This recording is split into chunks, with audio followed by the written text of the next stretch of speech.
So this session is sponsored by Canada Life and LifeWorks. We have Kaylee Stewart, Senior Customer Success Manager at LifeWorks, here on their behalf to introduce our speakers. So please show our thanks to our sponsor for this session.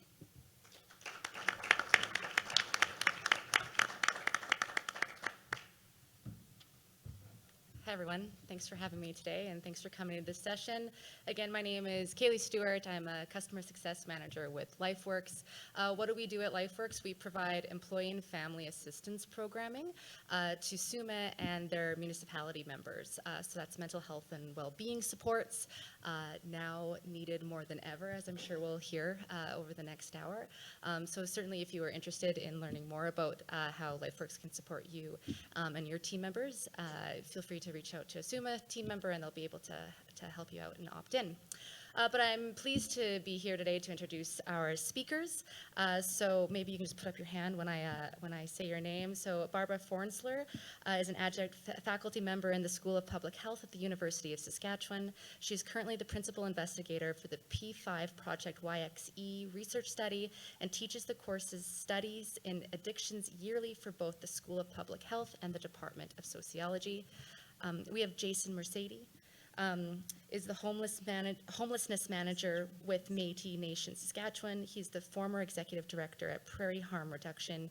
He has been with Prairie Harm Reduction for the past 9 years and has worked in community-based organizations for over 17 years. Catherine Oviatt and Amanda Mousme work together to improve learning outcomes for Indigenous students. They are currently collaborating on a project that will transform the way curriculum is delivered to Indigenous students, learning through Indigenous ways of knowing and culture rather than about Indigenous ways of knowing and culture. And Paulette Martin, Saskatchewan Health Authority. Paulette Martin is the Regional HIV Coordinator for the Saskatchewan Health Authority. Paulette has been a registered nurse for 33 years. Looking forward to the session. Thanks very much.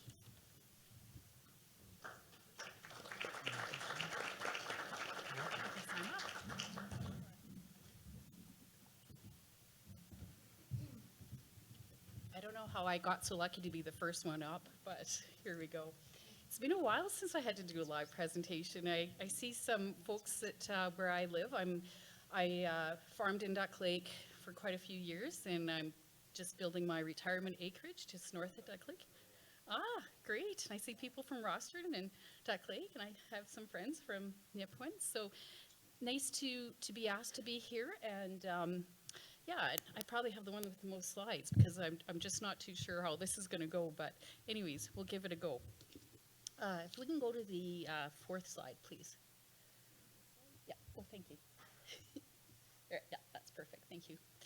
So I've been a nurse for a long time. I was 10 years as a public health nurse for Prince Albert, and last 6 years as the HIV coordinator. So my service area goes all around Prince Albert, so we're talking Spiritwood, Shelburne, PA, north of PA, and I now also do former Kelsey Trail Health Region, which is Melfort, Nipawin, and Tisdale, and I go as far north as Cumberland House, and with the new integration, my service area goes as far south as Waka, Cudworth, Hepburn, Duck Lake, Waka, Laird, and Waldheim. I have a high passion for bringing services to rural health. What I found as an HIV coordinator, we had many people that had to travel many distances to which to get support for when they needed to have harm reduction supplies or support if they were a new HIV positive or a new Hep C. So I thought today we'll go look at what it was like in 2017-19. I sort of called 2019 our last normal year. So in former Prince Albert Parkland Health Region, we had the highest HIV rates nationally. We have the highest Hep C rates nationally. So I'm quite familiar in which to help community development, community support, in which we can support people that that use substances and also need support when they become diagnosed with HIV or Hep C. So I thought for this presentation, we're going to look what we call the iTrack study. The iTrack study was done by Public Health of Canada, and it's a survey of people who injected drugs. And that was between 2017 and 2019. I remember when we did that survey in Prince Albert, it was really an in-depth survey. We had 2,383 participants who injected drugs that took part of that survey, and 997 respondents self-identified as Indigenous. So 42% self-identified as Indigenous. When we asked, do you have housing, stable housing, 66.2 had unstable housing, and 33.8 had stable housing. We asked, were you ever incarcerated? And we had 75.2% that said yes, and we had 24.8 that said no. And then we asked about experience of childhood physical, sexual, emotional abuse. 90% of the females said yes, and we had 85.3% of the males say yes. I had an opportunity to be educated on what we call adverse childhood experiences, or ACEs, if you're part of the education system. And when I finally realized with ACEs, so any adverse childhood experience, that carries over into adulthood. Okay, so any abuse that these people, 90% women, and we looked at the males as being 85, they had an adverse childhood experience. And some of them would have had several adverse experiences as a child. So then we asked them, as an adult, from your sexual partner, did you ever have physical, sexual, emotional abuse? And 87.2% said yes as females, and males said 70.1. Then they asked the question, what was your first age that you started injecting yourself? Less than 16 years of age, 13.6%. 16 to 24, 44.3%. 25 to 39, 33.3%. And 40 years plus, 8.8. Next slide, please. Another question was asked, daily injecting for the past month. No was 59.5, and yes, 40.5. What we know is that people that have the more stress in their life, more anxiety, they're going to inject more than once a day. Some people will inject 5 to 6, 7 times a day, depending how much anxiety they have and how much stress they have. Did you use borrowed syringe needles in the last 6 months? 10% said yes, and 90% said no. Then we talked about borrowed use syringe and needles. If they had a regular sex partner, 59.6% said yes, they shared with their regular sex partner. And if friends or people they know, 40.4% said yes. Family, 17%. People not well known to them, 11.7%, and people not known, 8.5%. What's kind of shocking is 1 in 5 overdosed in the last 6 months, and this is pre-COVID, okay? So this is from 2017 to 2019. Take-home naloxone, so that's the rescue drug if you have an overdose from an opioid, okay? The overdose kits, so 83.3% were familiar with the kits. And from that, 93.3% said that they had a kit available in their community. So in our communities, usually the pharmacists, mental health and addictions now have a lot of them, and also needle exchanges, and anybody that supports, a lot of community-based organizations are giving out the take-home naloxone kits. And then they said 25.7% had used the take-home naloxone kits. The next slide, please. So COVID happened, and what we started seeing and what was in the news was the overdose death rate. We have a great report in Saskatchewan, and it's put out by the coroners, the Saskatchewan coroners. And when we looked at that, I took the latest report. It's updated actually quite regular, and anybody can actually go and have access to that report and use it. So it was started in 2016. It's including all the death investigation by the coroner service between January 1st of 2016 and February 28th of 2022, where the cause of death was due to a drug toxicity, whether it was a single toxicity or multiple drug toxicities. So suspected death numbers are preliminary until the cases have been recorded. And so to get the number that happens with that year, you look at the number that's reported. Let's use 2020, 321, and then you look at suspected, which was 156. So you add those two numbers together. And as those deaths in 156 become confirmed, they move up to the 321. So what we saw in 2020 that was 327 deaths, and in 2021 446. So when I looked at the 21 report, there was more males than females that had died. And the highest death rate for the males was that ages between 30 and 59. So the highest productive years of a young male's life, okay? And then when we looked at the female's life age span, 20 to 39, that childbearing age. And when we looked at the deaths by place, because in that report, it lists all the communities that have an overdose death, all right? So the highest communities that had the death rates was Regina, Saskatchewan, and Prince Albert in 2021. But when I looked at the communities where they had a death in 2020, we had 66 communities that were effective, okay, that had somebody pass away. In 21, we have 44 communities. And those are communities from our largest, highest populations down to our smallest little villages and our First Nations communities. Next slide, please. Thank you. So what are the impacts? And so the Canadian Centre of Substance Use and Addictions in 2020 did a survey again. And I'm very much about stats. You'll see most of my slides are about stats. So what ended up happening is we lost our social connection and supports, an increase of isolation, fears, and anxieties. And what ended up happening, due to that, we say you had to physically distance from each other, and they're following the public health mandates. That increased a lot of people's anxieties and their fears.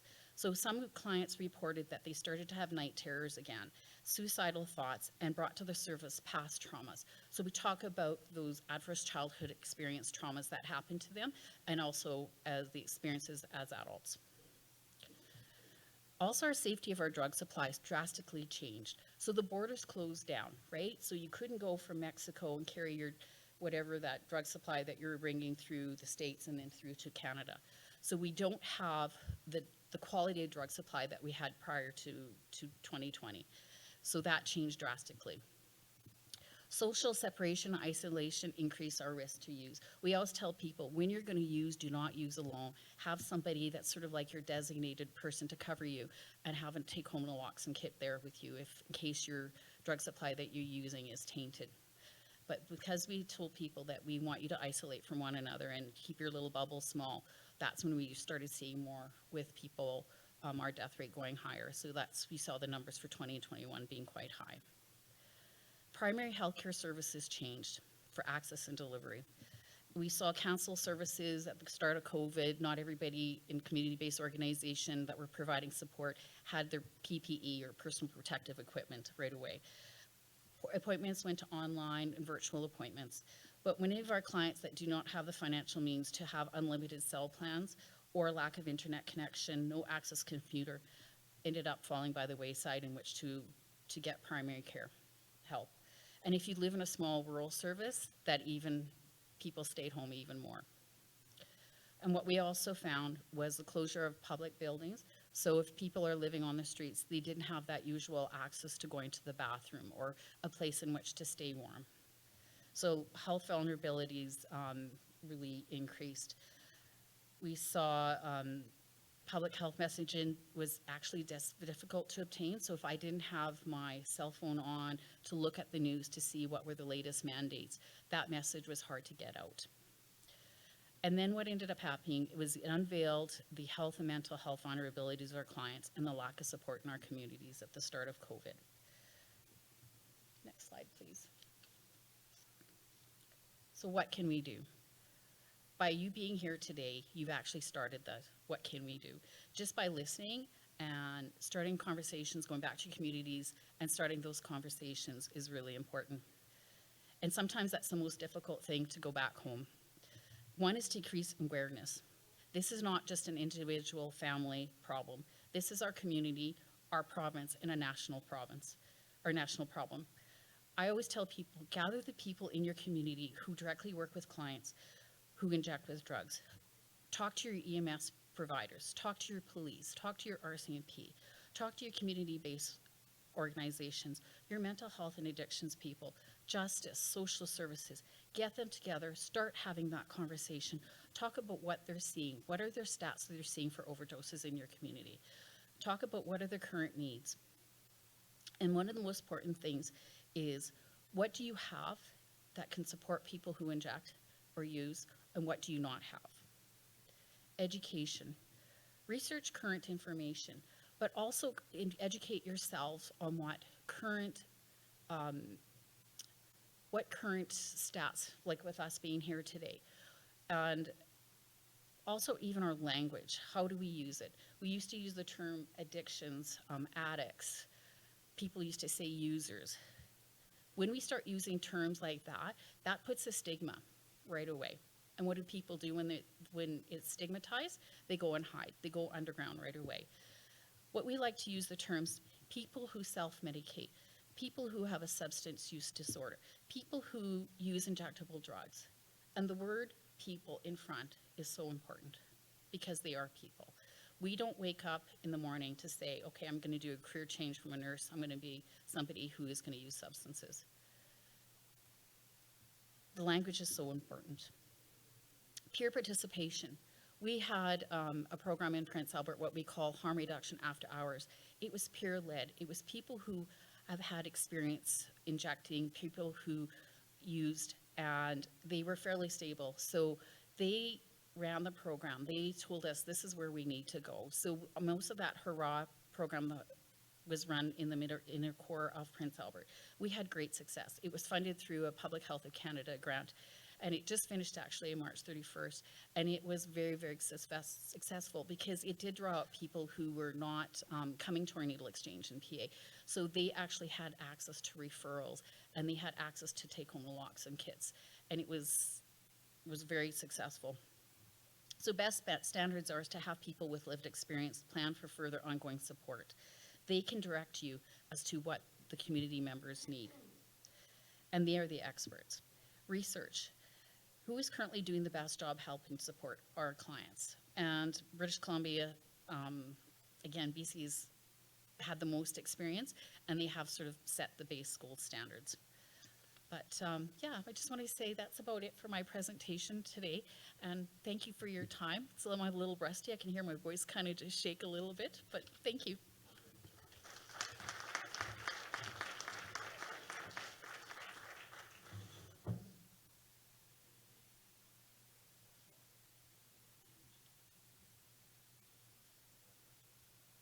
So are we doing the movement up here?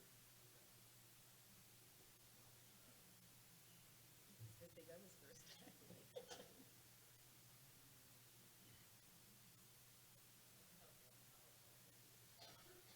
For this room? Okay, so the rest of us are doing it? Sure. Mine was the video.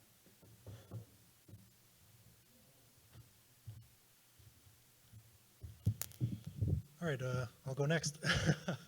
All right, so my name's Jason Mercady. I'm originally from La Ronge, but I've been in Saskatoon for about 18 years now, and I just switched roles. Some of you may know me from my days of prairie harm reduction. I'm in my third week now in Métis Nation, Saskatchewan. So now I run all the federal reaching home dollars for rural and northern Saskatchewan. And my time at PHR really served me well because I've worked so extensively with people living with addiction. So just by a show of hands, how many of you have ran a small business? Okay, so how hard was it to get that business off the ground? How hard was it to get it going? Brutal. Unchecked hours, not a lot of help. People think you're crazy. But what's the one rule you always used when you were building your business? What gave you the idea that your business was a good idea? Like what was the impetus for that? Shout it out. What's that? Passion, big time. You have to love what you do. What else? Hard work, yeah. But what made you think your business could be successful? There's a lot of people with passion, a lot of people with hard work, a lot of failed businesses. Demand. Okay, so what drives demand? Supply. Who decides what is needed? Is it you? Sometimes you might have the odd thing where you're like, I want to try out this product. But what really drives, you're shaking your head, I want to focus on you. So what drives what sells? The client, also known as the customer, is always right, right? We've all heard that over and over again. So if we're looking at our approach to addictions, like we would a business, which is the approach that we used at Prairie Harm Reduction, and I take now to Métis Nation, Saskatchewan. So if we're looking at our approach to addictions like a business, what's the one person we need to listen to more than anything else? The client, yeah, the customer. The customer is always right. That's something that you need to have ingrained in your head. So if your approach is focused on the client, you don't even have to come up with the ideas half the time. If you're open to listening, they're going to tell you what's needed. That's the approach that we take at Prairie Harm Reduction, or we took at Prairie Harm Reduction when we were developing the consumption site. If you thought that I wanted to work 80-hour weeks, 90-hour weeks, be away from my family, my friends, for people in the media to think I'm a nut job, don't get me wrong, I am kind of crazy, but it's like a special type of crazy, you know, because we thought that was what was needed. It was what we were hearing from people living with addictions as to what they wanted to see in the community. And that was our sole focus across, was what did they say they want and what did they say they need. And that was our sole driving force. After all the years of work that went into establishing the safe consumption site, oftentimes people will say, well, the crime rates are driven up in your neighborhood. Well, we've proven that false. The crime rates have actually gone down around our building, despite the fact that you have the province's only safe consumption site, the busiest needle exchange next door with the Saskatoon Tribal Council in the entire province, and then the Westside Community Clinic, which is the main clinic that works with people living with addictions, people living with HIV, people that are homeless. So with those three things that were located side by side, you would think that the crime rates would be sky high. And instead, they're not. So why are the crime rates low around where we are? Why do we have zero fatality overdoses, not just in our building, but around our building? Because they trust, because we listen to them. If you look at Paulette referenced the overdose data from the provincial coroner's report. You can look this data up. Saskatoon last year had almost half the overdose deaths that Regina did. Almost half. We're actually a bigger city. Yet we had less overdose deaths than Regina did. What is the one difference between Regina and Saskatoon in 2021? The safe consumption site. And we opened up ours in October of 2020. It took us a couple months to get our feet underneath us. And so we knew that that was going to be the case in Regina. I think hopefully we're going to see a little bit more reduced overdose deaths in Regina with the Niwo Yotina Friendship Center opening their safe consumption site, or their overdose prevention site, and expanding their hours. But they opened in June, but they didn't get their feet wet until about September, October. So really, Regina had a really humming overdose prevention site from October till December. So now that they're in the mix, I think the numbers will be a little bit different. But the reason that we had less overdose deaths was because people came to us. The reason we had less crime was because people trusted us. And not just people, institutions. The Saskatoon Police Service and Prairie Harm Reduction work hand in hand together. We developed a community mobilization unit.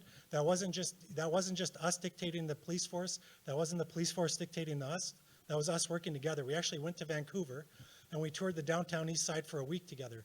It was us, Saskatoon Fire Services, and Saskatoon Police Service. And we left that thinking, well, shit, we don't want that. Because it was intense. I've been doing this work a long time, but I can tell you that it was intense down there. And we came out of that thinking we need a Saskatoon-specific response to dealing with mental health and addictions. But it has to be driven by people living with addictions so that we can be the most effective of what we can. So that customer-first approach needs to be at the forefront. Anytime you have any level of government, whether it's Indigenous government, provincial, federal government, we all know how they don't listen to us out here. It needs to be driven from the community point of view. And you need to get outside of your bubbles when you're going to consultation. I see Mayor Clark's here. We don't always see eye to eye, and I'm sure we have some disagreements, but we always talk and listen to each other. You have to listen to people that are outside your normal consultation service. Because how many of you talk to somebody that's in active and open drug use regularly? Minimal. Some of you do, some of you don't, right? But the ones that do, I guarantee you're getting an eye-opening experience when they talk to you about what they're going through. It's important that you have that when you're trying to build the foundation for how to address this problem. And so when we're looking at the addictions problem, we can't separate that out from the homelessness issue that we're starting to see in this province. Now, I'm wearing my Métis Nation hat. I'm the homelessness manager, so I got to do this. But it's real. So by a show of hands, over the last 3 years, so think back to 2019 to today, has the homelessness problem in your community gotten better or worse? Show of hands if it's gotten better. Show of hands if it's gotten worse. Okay, so this is what I call the sniff test. So if the situation has not gotten better in your community and you have any level of organizations, government, claiming that they've solved the issue and that they got the silver bullet, the one thing we talk about with prey harm reduction, we do not have the silver bullet. We're one piece of the puzzle. If you have anybody coming to you and thinking and talking like this issue is better, drive around your downtown in the nighttime. Go to the troubled areas after dark. Does it pass the sniff test? By that I mean what you're hearing versus what you're sensing and seeing doesn't match up. I've been doing this work a long time. I can think of like 2 times in my entire life that what any level of government said and what's happening in the community match up. And so it's really important that as you are municipal leaders across this province, you're really using that does the shit stink mentality, you know? And so when we're looking at our approach, that's constantly what we do. And so we take crime rates with prairie harm reduction. We'll take the crime rates, we take the homelessness numbers, we take the overdose numbers, but then on top of that, I'm talking to the beat cops, asking them what they're seeing and hearing. I'm talking to homeless folks, asking them what they're seeing and hearing. We're talking to our youth in the neighborhood, asking them what they're seeing and hearing. You constantly have to have this ongoing flow of information. And if you don't have that type of channel, somebody like Dr. Fornsler is a great example of how you can create mechanisms and partnerships so that you have that information coming in. Because if you try to be a one-stop shop fits all, or if you try to be the person that's doing everything, you're going to fail. You need outside money and you need outside expertise. Even somebody like myself, I'm on a panel I'm the keynote for the opioid conference in Ontario on Friday. I always talk about the fact that I'm not an expert in this, but I listen to people. I'm stubborn as a mule, and once I get my mind on something, I'll push for it. But we need to listen to other folks in this. And I think at your level, you need to ask yourself, are you listening to the right folks on this? And it is not always the people in power. It's not always the prominent leaders in the community. You need to kind of get in the mud a bit and start listening to people with addictions as we go through. And don't get me wrong, I think Saskatchewan, hopefully we're going to be back on track with it opening and we'll see all that. But the best example I can give about Saskatchewan right now is we're like the Toronto Maple Leafs. So how many Maple Leafs fans in the So sorry about that. I'm an Oilers fan, so like I feel your pain. I tell people we like to win, but it's the draft every year, you know, except for the last couple of years with David. But the best analogy I can use for where we're at with the addictions file is the Maple Leafs. So yeah, they're not tanking. Yeah, they're making the playoffs.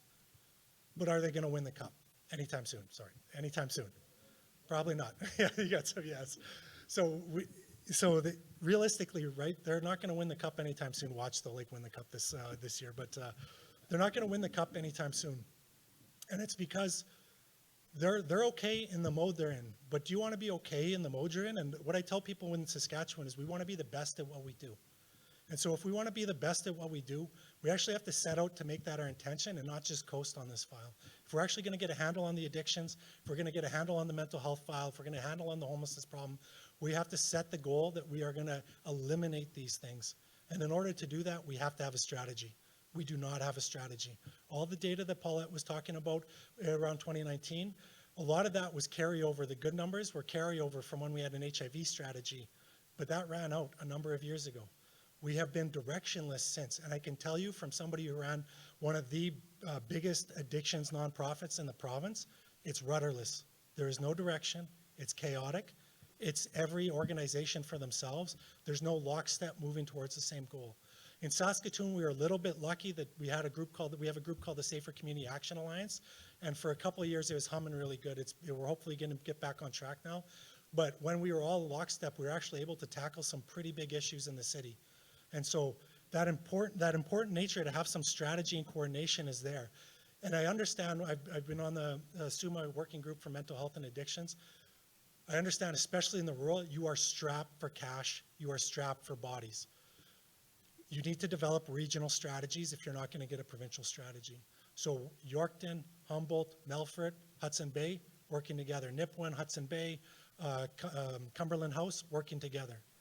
Develop those regional strategies and those approaches and bring all the people together. I can't stress enough, you're not going to agree on everything. That is fine, as long as you're solutions focused. That coordination and that partnership really is what's going to drive the bus on this. And if we're not going to get it from the feds or the province, then you need to drive it yourselves as regional leaders. Thank you.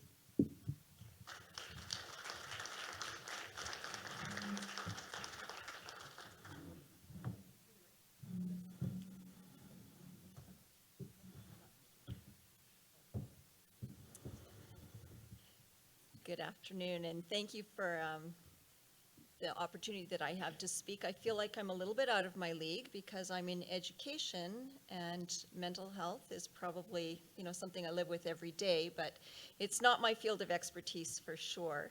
I think I like Kaylee's title, that I'm in the customer satisfaction business, and so primarily our customers are students. And so my title is the Superintendent of Learning, which to me means I'm in charge of embryo to adulthood, making sure that children are successful. And I've been at the provincial table many times speaking to needs that I see within my school division and needs that I see across the province. And I kind of want to apologize to a certain degree for the opening comments about, we have an Indigenous project that we think is going to transform the way that we teach our Indigenous students. That's so important and so vital. And I can tell you that our data would say that our Indigenous students are struggling. All of our students are struggling across the pandemic as far as learning gaps. But our Indigenous students have been struggling for a very long time, and that needle hasn't been moving.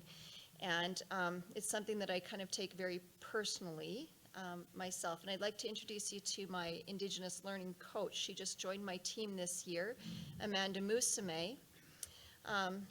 Amanda Musame is an instructional coach, and she's also been my right-hand advisor.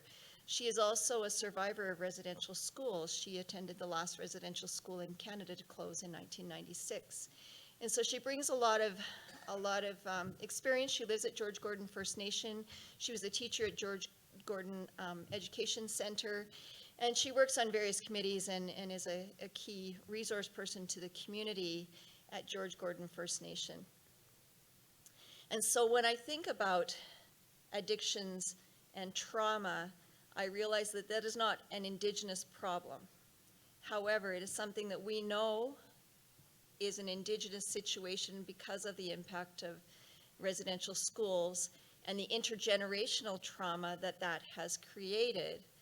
And Amanda will say it's a 7-generation trauma, and she's in generation 2 with her children. And so for us to come up with a solution or a silver bullet, as was said earlier, nobody has one, but we know we don't have the answer yet because the dial hasn't moved.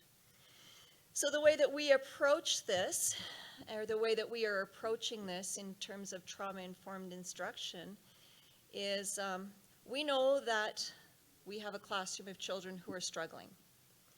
They may be an Indigenous classroom, they may be a non-Indigenous classroom. We know that some of those children are there because of adverse childhood experience and trauma. Some of them that is related to intergenerational trauma. We know that some of those children are part of that trauma is family dysfunction, part of that trauma are addictions at home, part of that trauma may be family violence, some part of that trauma may be poverty and hunger. And so we try to structure a classroom that is trauma informed, because what we do for that child who might have one of those adverse childhood experiences or several of them is good for all kids. And so rather than saying we're going to now take out, sorry Charlie, but we're going to now address Charlie's need because Charlie has come to us with this adverse trauma, we're going to create a classroom where Charlie is welcome and so is Kaylee, and so is Amanda. And we all have the opportunity to learn in a holistic way. And part of the work that Amanda and I are doing is looking at how do we assess holistically, how do we make sure children are ready for learning in a holistic way, how are we looking at that, if I can say the circle of courage as a balanced way of looking at pedagogy, assessment, and assessing children when they come to us. What I can tell you is that the little piece that I do know about childhood trauma is that there's a three kind of times where the brain does its most growth. You know, between the ages of 1 and 5, and then in adolescence, and then just prior to adulthood. For girls, it's between 18 and 22, I believe, I think is the range, and boys a little bit later. And in that brain development time, if there is trauma, the connections that are made in the brain for healthy development don't get made, or they become weak and they break. So what does that inform for us is that we have to find ways to make those connections differently, to access that learning a different way, because if those connections aren't there in a typical brain, then we have to figure out how do we address an atypical brain and how do we support that learning. I can tell you that this very brilliant woman beside me is a victim of intergenerational trauma, and she's resilient and she's amazing, and whatever trauma she has had to face and continues to face every day is an inspiration to me that what we do will have an impact and will support learners in some important way. There's one other thing I was going to say, and I can't remember what it was, but I'm just going to... No, we're not going to show the video. I figure if I'm making everybody else wing it, I'll wing it too. So there we go. Thank you so much.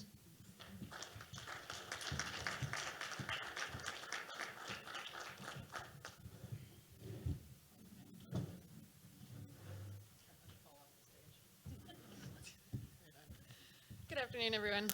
It's great to be here today. So first, thank you to the other panelists, and we're all winging it a little bit, but I think that also reflects the field that we work in when it comes to substance use, adverse childhood experiences, and others. So we're often on our toes as much as we can be.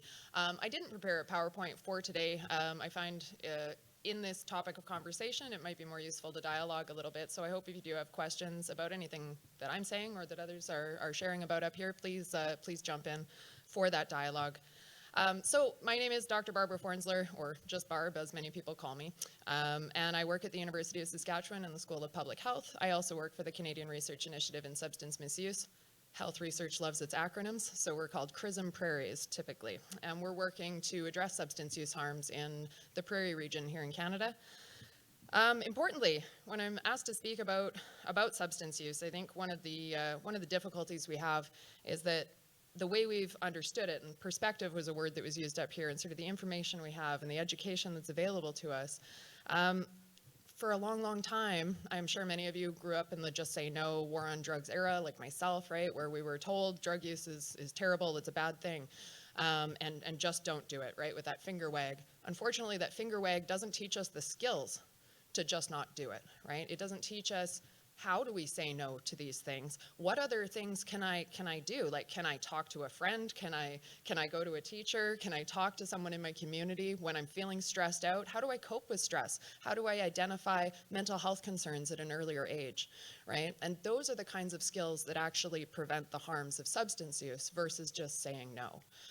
So I often sort of set it up when I present to talk about sort of the frameworks by which our society sort of sees substance use. And for a very long time, we operated in a moral framework, and that's still with us today. It's not like they all get erased when a new one comes along. But this moral framework basically suggested that when we were struggling with substance use, that there was some sort of moral failing happening for that individual. We understand that that's not the case today, and we understand that's not the case because we had a biomedical model or a disease model. Some of you may have heard about the disease of the brain that is addiction, right? And that was basically doctors sort of observing folks who'd been using opioids for a long time, struggling and feeling sick when they didn't have access to those opioids. And that's something we now call withdrawal. And so the medical community acknowledged, hey, there's something physical going on in the body here in this relationship to this substance. And that's where the medical approach to substance use services was sort of born, to give a really brief history. And as we go along, we've run into other questions like, hey, it seems like there's a huge correlation with adverse childhood experiences and folks who are diagnosed as substance dependent as adults. And that link is very much there, right? So yes, we want to prevent trauma. Yes, we want to prevent adverse childhood experiences as much as we can. But we recognize there were drivers that are outside the disease model for substance use and the harms that come with substance use. So we started to say, hey, what's going on with these adverse childhood experiences? What's going on in this realm of trauma? And how does that connect to our society, right? And some of you may have heard the TED Talk, the opposite of addiction is not sobriety, but it's connection. And that's very true. So where we're going today is in what I would call a sociocultural frame. We're understanding that people's everyday lives and experiences influence the likelihood that someone will use drugs and the likelihood that they'll become dependent on those drugs. Okay, so we've gone from a moral frame to a medical frame to a sociocultural frame. And now we have all three kind of working in tandem. And then we wonder why folks are getting confused by what's going on, right? So we've got those three frames happening. I think the sociocultural frame is advantageous to us at this time in Saskatchewan because we can address it. We can make change, right? We hear a lot of the doom and gloom. I read these statistics every day, that's my job. And I am very concerned. And on the epidemiological charts and all the data that we see, every single point is a human being whose family and friends have been affected, somebody whose life touched others. That humanity is part of what we're trying to retain in this field, and not just get into data and numbers as much as possible. Overall, what we're really trying to do is take a more humane approach. So we know about these problems, and we've known about them. They're well documented for quite some time. And as Jason was saying, and as others are saying, what we need is a comprehensive approach, a way to partner with others, collaborate, and try and move forward to address this concern that is continuing to grow in Saskatchewan. So it's partly what I wanted to talk about today was an idea of a stabilization framework for Saskatchewan. So one of the first things that medical providers will do when we're encountering someone who is struggling with their use of substances and struggling with mental health is they'll seek to stabilize that individual. And that stabilization basically is, physiologically based. It's about their mental well-being as well. It's about their living conditions and the supports around them. Do they have housing, right? Do they have food on the table? These very basic things that many of us in this room, probably take for granted, those needs are not being met for many of the citizens in Saskatchewan. When we ask people, when we hear these announcements about additional treatment funding, that's needed, that's absolutely needed.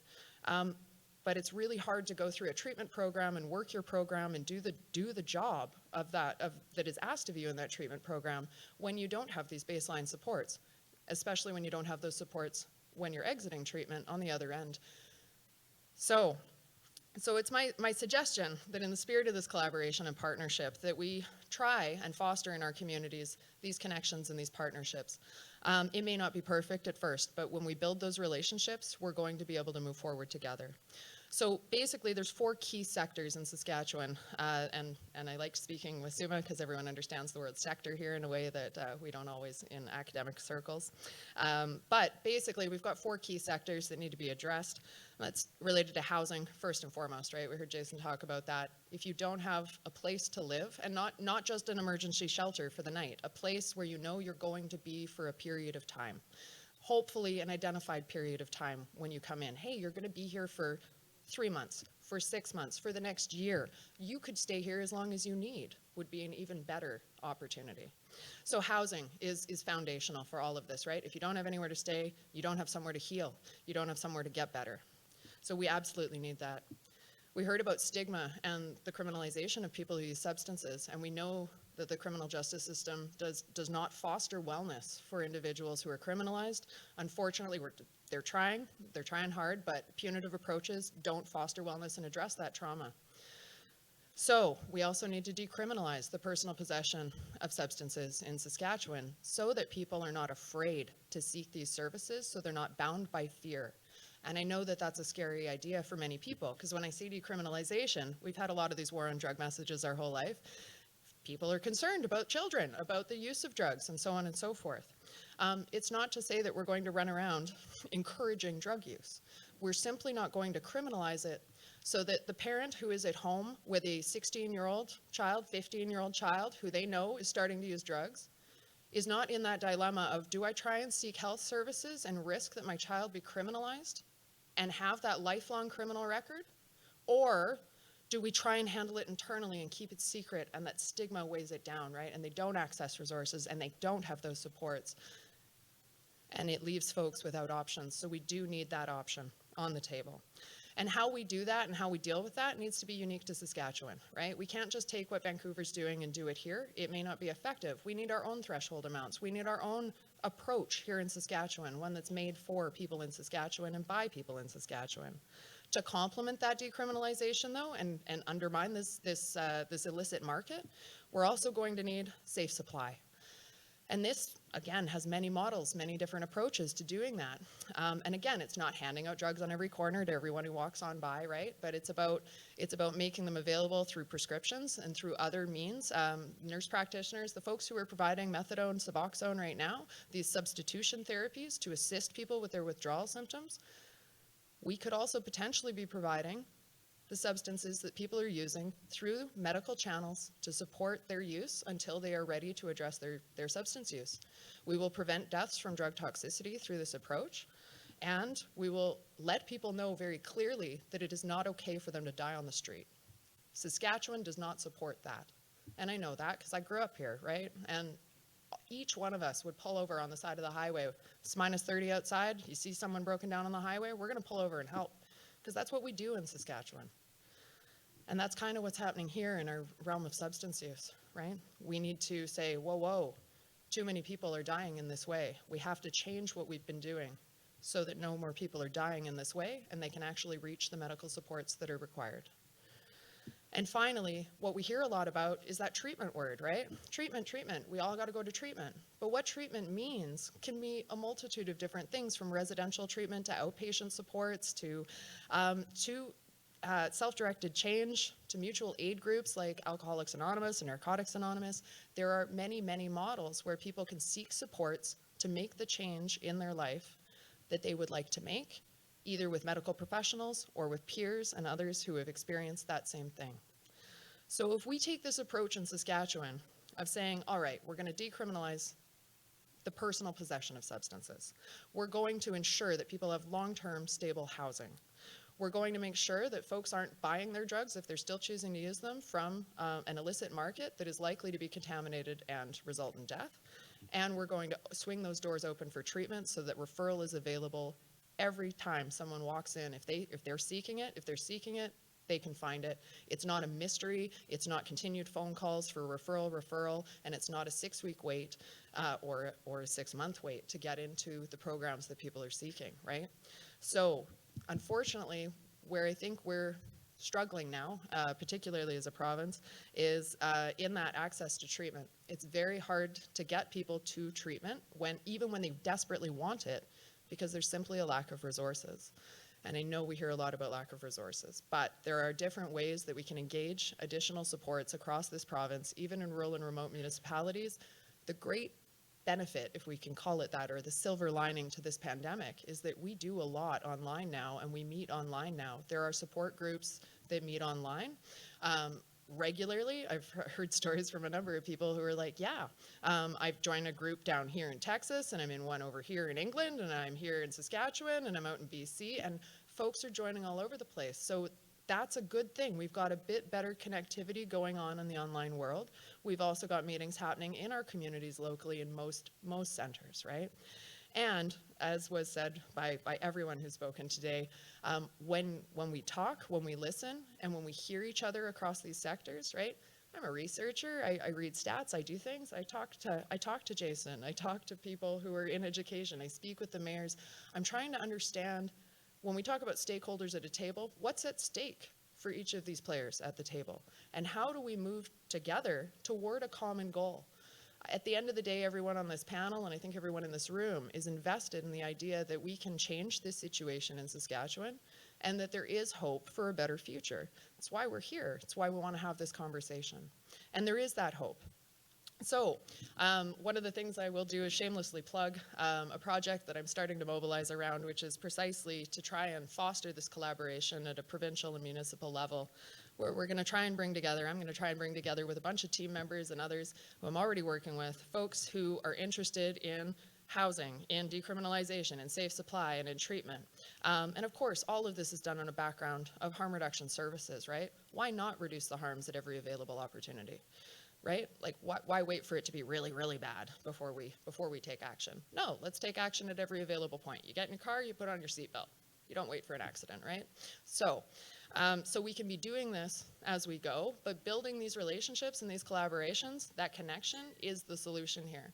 So each sector has its struggles. Please don't get me wrong. I recognize Jason's got a lot of work to do at Métis Nation around housing, right?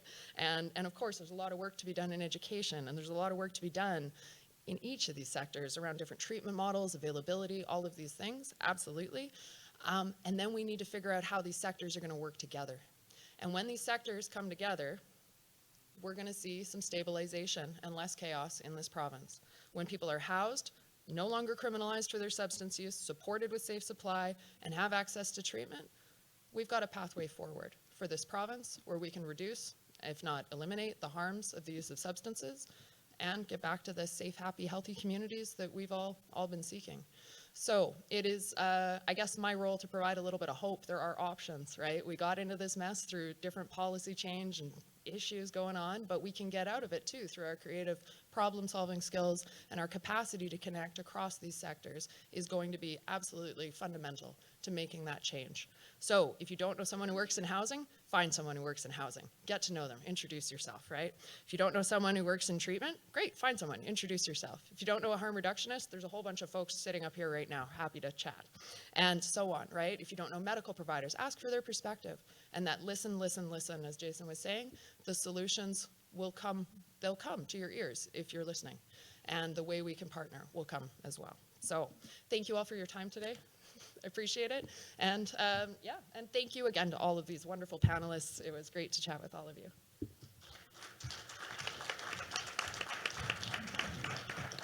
Thanks, Barb. That was fantastic. Any questions of our panelists here? I want to make sure you have that opportunity before we say goodbye and give our thanks. Question at the back, please. Sure. Thanks. Jeff Richard, City of Weyburn. First off, to each and every one of you, thank you for your work. It's not easy. I don't envy you. I cannot imagine what you encounter. I complain about my day sometimes when the command starts a little shaky. So thank you for what you do. It came to my attention a few years back that we're not going to police our way out of this thing, right? This is not a reality for us.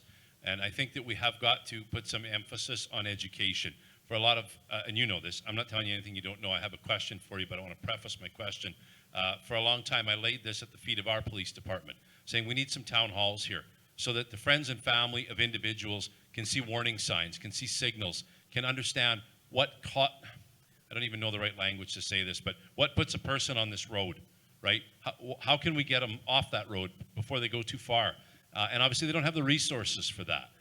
So my question to you is, how do we as a municipality, and I use the term town hall, I don't know if that's the right format or whatever, how do we educate our neighbors, right? Those of us that have kind of experienced it, been through it with relatives, know that, oftentimes hindsight's 20/20. Had I realized that the reason that second BlackBerry was being hauled around wasn't because Brick Breaker is an incredibly fun game, but I didn't know that, right? How do we educate people as a municipality, and where do we find folks like you? Because down in Weyburn, maybe we don't have those access points. So that's my question. Thank you. Who wants to take that, guys? Okay, we'll go microphone number 4, please. Hello? Yeah, Good. you Yeah, I think there's a couple things you can do. One is there's national orgs that have people all across the province, and the main one that I go to specifically is called Moms Stop the Harm. And so it's a group of mothers and sometimes fathers, but mostly mothers who've lost children to overdoses. So bringing somebody like Marie Adjarides from Saskatoon, she's the Saskatchewan chapter president. You could bring her down to Weyburn to talk to municipal leaders and talk with civic leaders and maybe even talk to a parental support group. I understand I'm from small town Saskatchewan that maybe parents don't want to go to a small town support group because it's going to out them as their kid is using. But that's where if you connect them to somebody like Marie, like I don't meet with Marie in person all that often, but I probably talk to her once or twice a week. And being able to connect them to people like that, I'd say used to be me, but like Kayla DeMong at the Prairie Harm Reduction, she's the new executive director there. Connecting them to people that are already doing the work in the larger centers is sometimes a way that you can start to build up capacity and comfort level for people in your community to start to organize a bit more around it, because this is a scary thing to get people to come out and talk about. And you might want to hold a town hall, but that goes back to who are you talking to, right? You'll get the same people. You get your medical lead, you'll get police, you'll get your civic counselors, your reeves, those types of things. But are those the people that actually need to be in that room? Oftentimes not. And so I try to steer away from doing those types of town halls. But if your school has a guidance counselor, I guarantee they know a hell of a lot more, than pretty much anybody in that community about what's going on. And so starting there, when it's who you're getting information from as well, but then connecting people that are affected to national organizations, provincial organizations, I think is key, because you're right, you are on your own a little bit in Weyburn, whether it's Weyburn or Estevan or wherever, you're a bit on your own. And so the need to have that provincial connection is massive, because even if we're looking at the, like Barb's project that she was talking about, the reason that they got is a big federally funded program, hasn't been announced yet. So there's the reason that we can get these programs off the ground is because we're coming together as a bigger group. And in Saskatchewan, our whole province doesn't even hit we're competing with Toronto, we're competing with Vancouver. And so we have to compete with those people to try to get funds for our community. So linking into the bigger cities, and I use that term loosely, it's big for us, right? But linking into those types of groups so that you can be participants in these groups, and that I tell people all the time, cash is oxygen for whatever you're trying to deal with.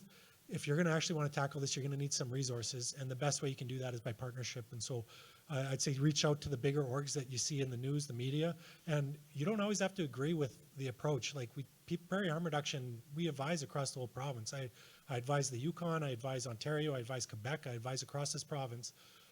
I don't agree with everybody on their approach, and they don't agree with me, but that doesn't mean we can't work together on something. And my goal is not to push PHR's approach on a community.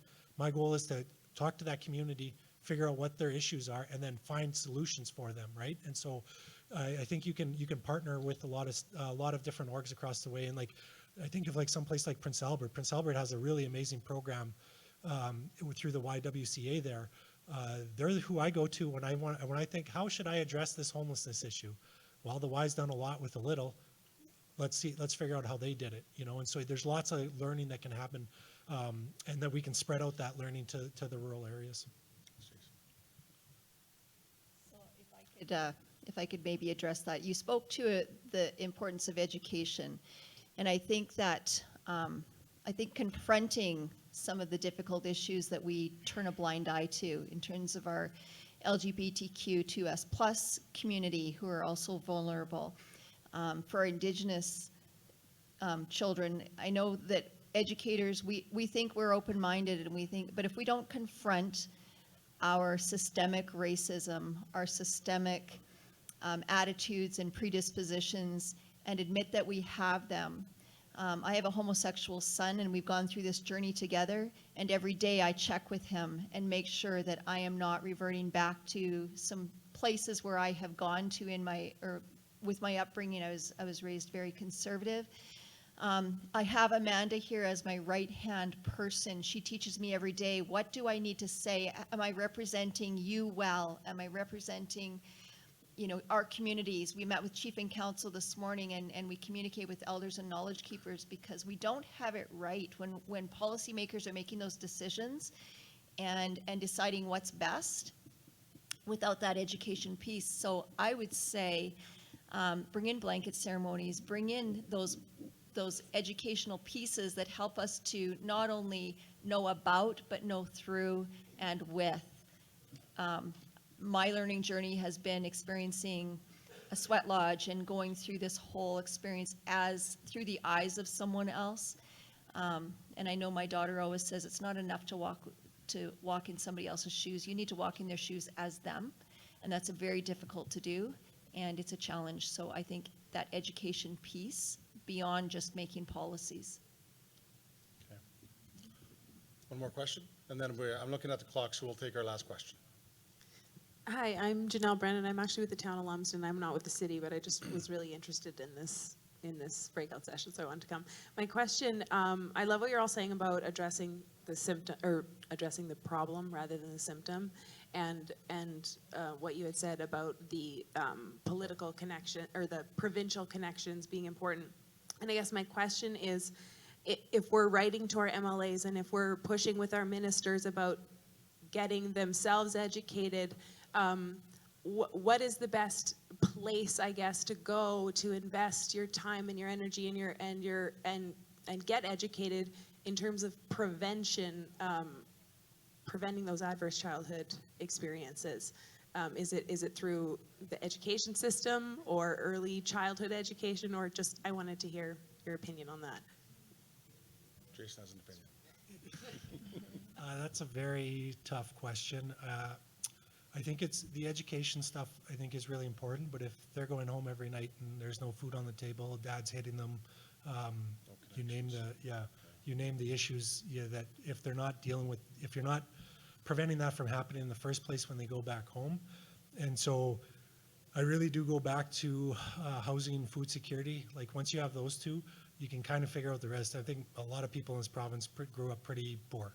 Like, you know, especially when we were a have-not province completely. And so, but you can still have love and care in the house. But a lot of times if you have food and home security, then I think that goes a long way. And so I try to take it back to housing. We just opened up a youth home. I see David Curtin's here from City of Saskatoon.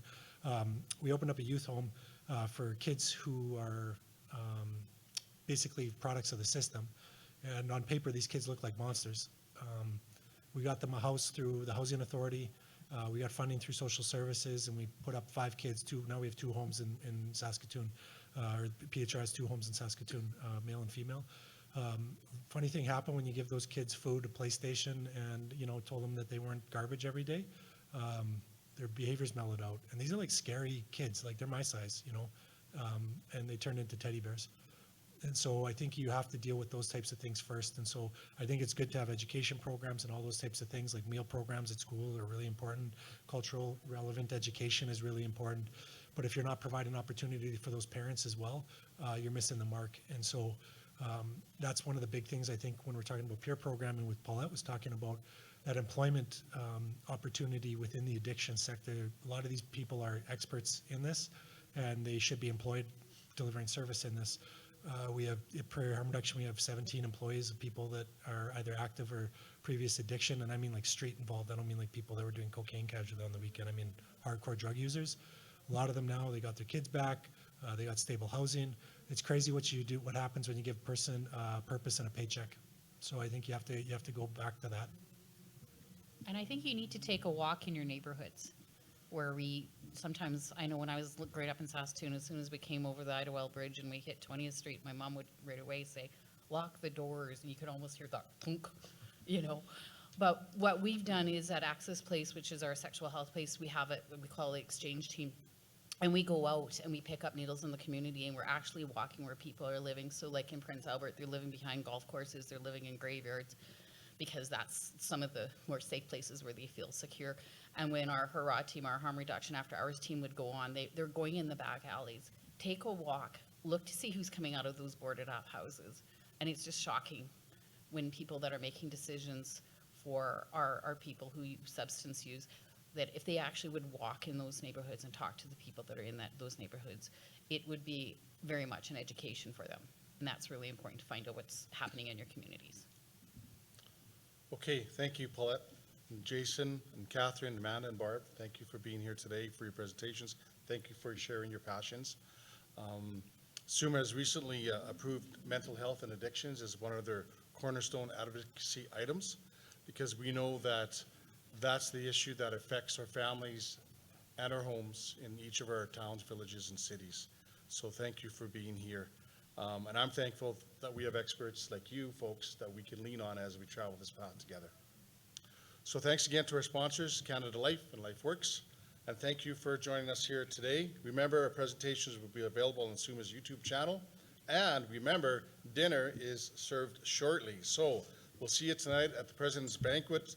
That's happening tonight. Doors open at 6:30. It's going to be a great evening as we get to mingle a little bit, dance maybe a little, listen to a great comedian from Prince Albert, Kelly Taylor. We'll have a great dinner, and we'll have a chance to visit, folks. So hope to see you there tonight. And again, thank you to our panelists.